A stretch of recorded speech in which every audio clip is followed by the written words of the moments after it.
Perkenalkan, kami dari kelompok 3 akan membahas tentang pendidikan anti korupsi.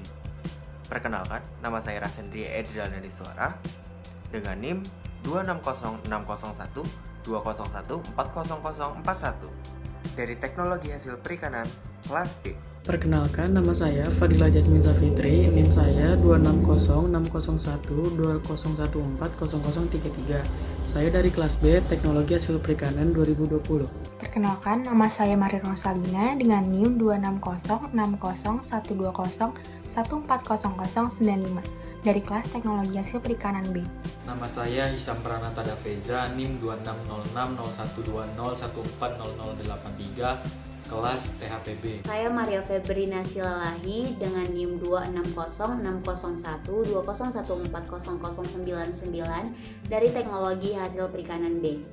Nama saya Oksan Tritewan, NIM 260601201375 dari kelas THPB. Nama saya Akila Aditya dengan NIM 26060120140052 dari kelas THPB. Nama saya Naila Salwana Visesana dengan NIM 26060120140094 dari Teknologi Hasil Perikanan kelas B. Korupsi sendiri memiliki arti yaitu perbuatan amoral yang dilakukan oleh siapapun, kapanpun, dan dimanapun yang menyalahgunakan kekuasaan atau wewenang dan menyimpang dari aturan yang berlaku yang dimanfaatkan untuk memperoleh kepentingan pribadi maupun kelompok. Poppy Jeremy dalam bukunya yang berjudul Pemberantasan Korupsi, Elemen Sistem Integritas Nasional memaknai korupsi sebagai kegiatan penyalahgunaan kekuasaan dan kepercayaan untuk memperoleh kepentingan pribadi. Sedangkan Oxford English Dictionary mengartikan korupsi sebagai perbuatan tidak wajar dari integritas melalui penyogokan atau penyuapan. Nah, ada penyebab korupsi. Mengutip pandangan Mauro Marshall menyebutkan 6 hal yang menyebabkan korupsi bisa berlangsung.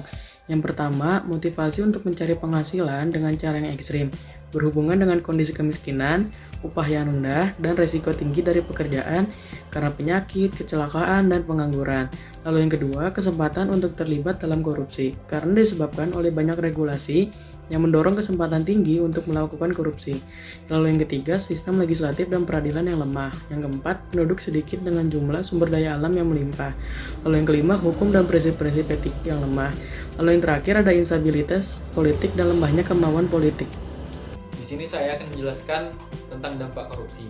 Dampak korupsi yang pertama yaitu terhadap ekonomi. Penurunan produktivitas, lesunya pertumbuhan ekonomi dan investasi, rendahnya kualitas barang dan jasa untuk publik, menurunnya pendapatan dari sektor pajak, dan meningkatnya hutang negara. Yang kedua, dampak korupsi terhadap sosial dan kemiskinan, yaitu mahalnya harga jasa dan pelayanan publik, pengentasan kemiskinan berjalan lambat, terbatasnya akses bagi masyarakat miskin, meningkatnya angka kriminalitas, solidaritas sosial semakin langka, dan demoralisasi.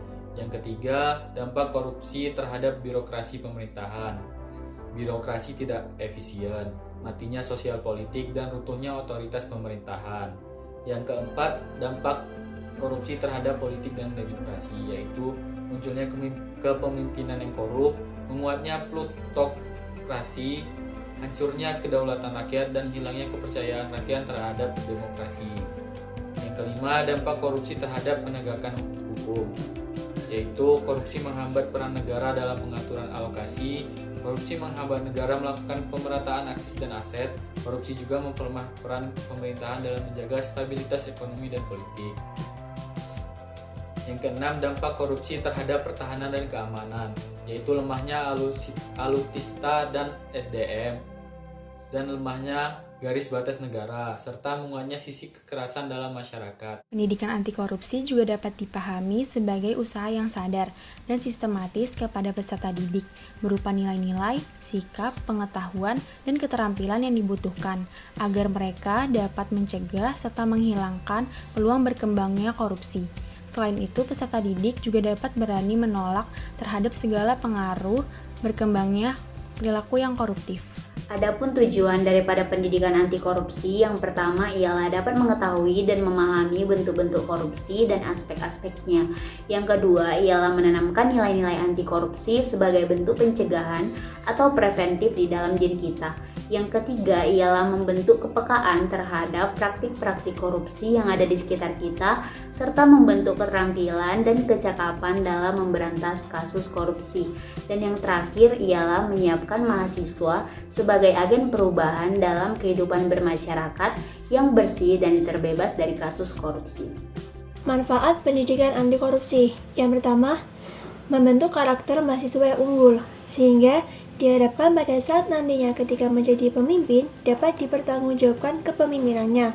Yang kedua, memberi bekal pengetahuan sekaligus mentransformasikan mahasiswa sebagai agen anti korupsi yang memiliki kompetensi dan komitmen moral yang tinggi, sehingga tidak mudah terpengaruh pada hal-hal yang berbau korupsi.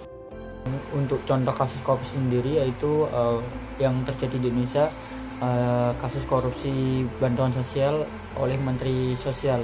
Sejak awal Presiden Jokowi sudah mengingatkan para Menteri Kabinet Indonesia Maju untuk tidak korupsi atau main-main dalam penggunaan anggaran bencana, terutama saat pandemi COVID-19 ini. Faktanya yang terjadi pada Sabtu 5 Desember 2020, KPK secara resmi menangkap Menteri Sosial Juliari Peter Batubara dalam sebuah OTT.